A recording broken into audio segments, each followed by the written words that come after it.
خیلی خوش آمدین. خدا بخش عزیز گرانقدر. بفرمایید استفاده می‌کنم. احوال شما؟ یالا حالتون چطوره؟ خیلی خوش اومدید. خوب. خیلی تمام می‌کنم. بفرمایید. خواهش می‌کنم. بفرمایید. تمام می‌کنم.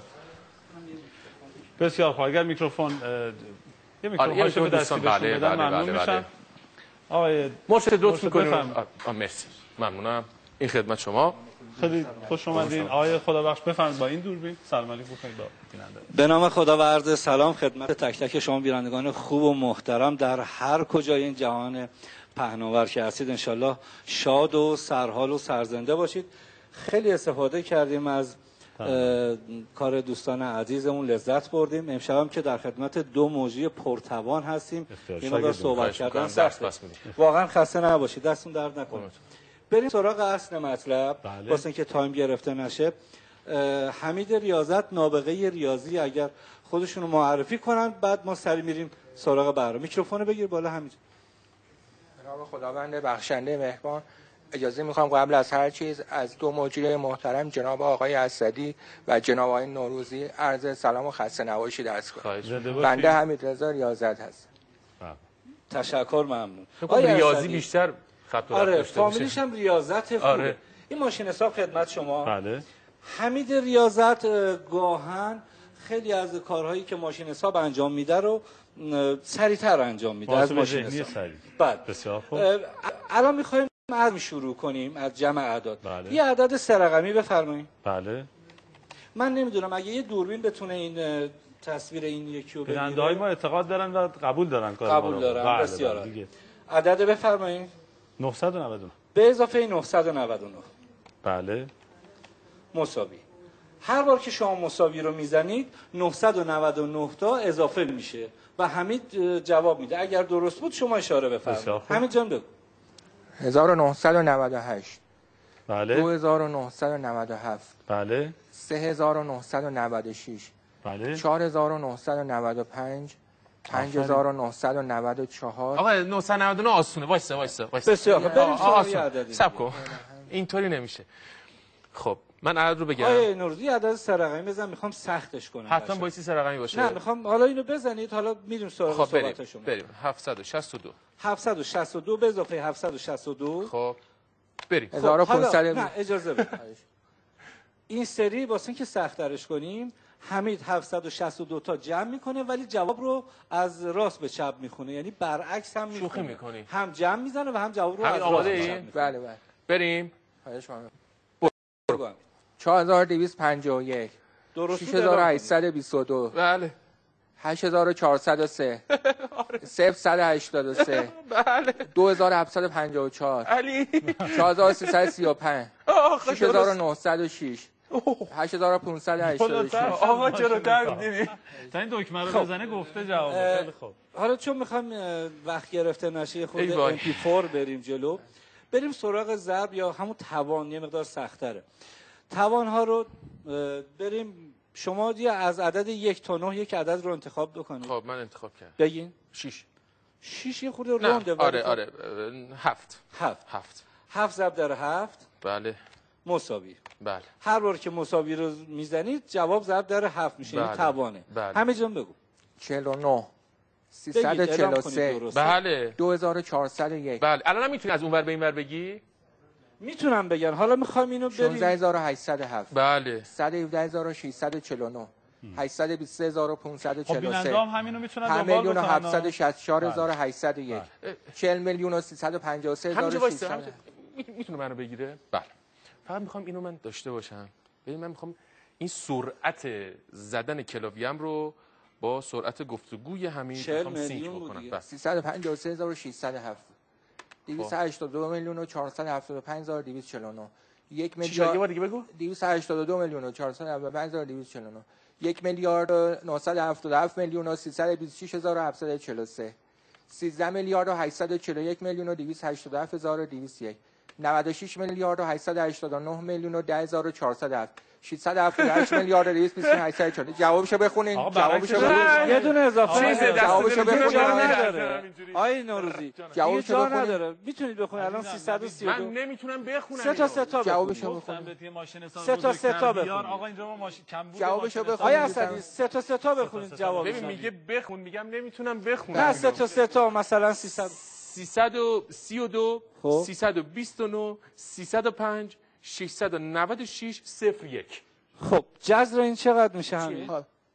جذر عرض کنم که 5,764,801. آقا تو رو خدا 14 رقم جذر. من فکر میکنم عوامل پشت سرنم دست بزنن خیلی دوستان عزیز. یه سوال آقای ریاضت با ریاضت به این ماجرا رسیدی چطور شد؟ چجوری تمرینه؟ چجوری؟ خدمتتون هستم. من 6 سالگی اینطوری بوده. این نابغه به دنیا اومدی این دست خودت نیست نه؟ نه خیر. منو بگی دست خودش نیست. من همین الان با این سن و سالم دارم سوم دبستان پاس. چند سالیه که دارم با ایشون کار میکنم، صحنه میریم، استیج میریم. اگر اینجوری بود من خیلی خودم مالیدمش. جواب نمیده. خب شما میدونید که بانوی ایرانی به عنوان اولین بانوی ریاضیدان تاریخ لقب گرفته؟ بله یک دو روز اخیر. بسیار خوب. پس بیخود نیست دیگه، بی علت نیست دیگه. به هر حال ایرانی‌ها ماشاءالله نیمکره چپ مغزشون فعال. آقا من یه مقدار نگران شدم. شما نیمکره راست مغزتون وضعیتش چطوره؟ چون نیمکره چپ مربوط به ریاضی و فلسفه و ایناست، نیمکره راست مربوط به هنر. ایشون فقط ریاضیاتشون خوبه. یعنی آره، یعنی تو 4 عمل اصلی واقعا مهارت دارن. آیه نوروزی شما یه عدد 3 رقمی رو به ایشون هم نگید. ضرر خودش بکنه. عدد رو از پهلوان نه میخوام ایشون نشنوه. حالا یه بعد من چطوری بگم که ایشون نشنوه؟ اصلا نگید. نگید. آره. یه عدد 3 رقمی رو ضرر خودش بکنین. بیننده‌های خوب ما هم ببینن. ضرر خودش بکنه. 3 رقمی حتما بایستی باشه. بله بزنید. حالا بعد به 4 رقمی هم میرسه. خب ضرر خودش کردین؟ بله. جواب چند رقمه؟ جواب 6 رقمه. خب 3 رقمه اون سمتشو، سمت چپشو بخونید. سمت چپش رو. بله. 308. من شما عرض کنم 025 آخره. 025 آخرشه. چه عددی روشون ضرب کردن؟ اون 155 باید باشه. نظرتون چیه آقای نوروزی؟ من دیگه صحبتی ندارم. ایشون هنگ فرمودن الان فعلا در حال حاضر. بعد ریست بشه. تصویرش نشون بدن هنگ. چند سالته همین؟ جان 38. بعد تحصیلات دانشگاهی هم داری؟ من تا سوم دبیرستان. تا سوم دبیرستان خوندن. اینا رو یاد گرفتی؟ فردا میخوام اینا ازت بپرسم علی. بسیار. من که ریاضی فوق العاده بوده با 10. حالا میخوای از دوستان بپرسیم یه عدد 4 5 رقمی بگید. حساب بدم بهشون ها. میخوایم با ماشین حساب یا خودتون جلوی دوربین بگیرید، فرق نمیکنه. یه دونه از اون میلایی هم که پهلوون میزنه میخوام بدم واسه همین. من دیگه صحبت بگو آقا. 7526. 7526 منهای یه عدد 3 رقمی دیگه بگید. به علاوه نه منهای یه عدد 3 رقمی 7400 و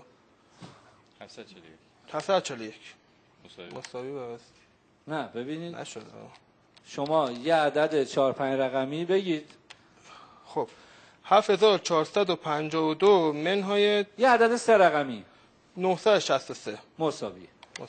بگو همین 6489 دوباره مساوی رو بزنید. 5526 4560 3600 2637 درسته 1674 درسته 111 قبول خودش فهمیده که این شکلیه. حالا من اونم توضیح میدم. علی جان میخوای این قسمت دست شما. بله. ما حسین که دیدیم به من اهدا کردین. نه میخوام بگم که من شما همقدریم یه خود واسه اینکه چیز نشه. بله. آقا منفجر شد. بریم سراغ یکی دیگه از کارهایی که حمید انجام میده. اینی که مثلا شما به ایشون بگید 23 10 63 بهتون میگن که چند شنبه است. مثلا 23 10 63 چند شنبه است؟ یک شنبه. 7 آذر 64 سه شنبه. ولی دوشنبه بود. یعنی تمام تاریخ‌ها رو به همین ترتیب بلدن. دوشنبه بوده. امکان نداره. مگه اینکه 12 گذشته باشه دیگه. مگر 12:30 شب بود. حتما 12:30 شب بود. شما الان تقویم مال امساله. من روی تقویم به شما بگم. تقویم امسال بله میتونید یه شب یه روز رو انتخاب بفرمایید. 30 مرداد. 30 مرداد 93. نزدیکم. پنج شنبه. بله. 27 آذر. بخواید دوربینشون. آره همه تقویم دارم من به خاطر اینکه دیگه دوستان به صرافت نیفتن دیگه. 27 آذر پنج شنبه بود. حتما درست فکر میکنین. و 17 دی چهارشنبه 17 دی چهارشنبه. خیلی خوب، فرصتمون کم ایران است و ما همه شما رو دوست داریم. آقای خدابخش عزیز، آقای خدابخش خودشون از گوینده‌های خیلی خوب هم هستن. شما هم نغز و شیوا بفرمایید. من در خدمتتون هستم. جسارتاً تمام می‌کنم. من ایرانیم. بر هر شهر و دیاری که باشم، هر جای دنیا زمان را با چشم تو تنظیم می‌کنم و به سان کودکی دلبسته آغوش مادر، از آغوش خزر تا دامن پارس. تو را دوست دارم سرزمین مادریم ایران. بانوی سبز و سفید و سرخپوش، خاک پایت سرمه چشمانم. ای ترانه عاشقانه جاودانه، اینجا خانه من است. اینجا قلب تپنده جغرافیای جهان، اینجا مرقد 8مین خورشید و مرکز 7 اقلیم، اینجا پایتخت هزاران سال مهر و صلح و مردمی، اینجا زادبوم عشق و فرهنگ و هنر. اینجا ایران است، اینجا ایران است.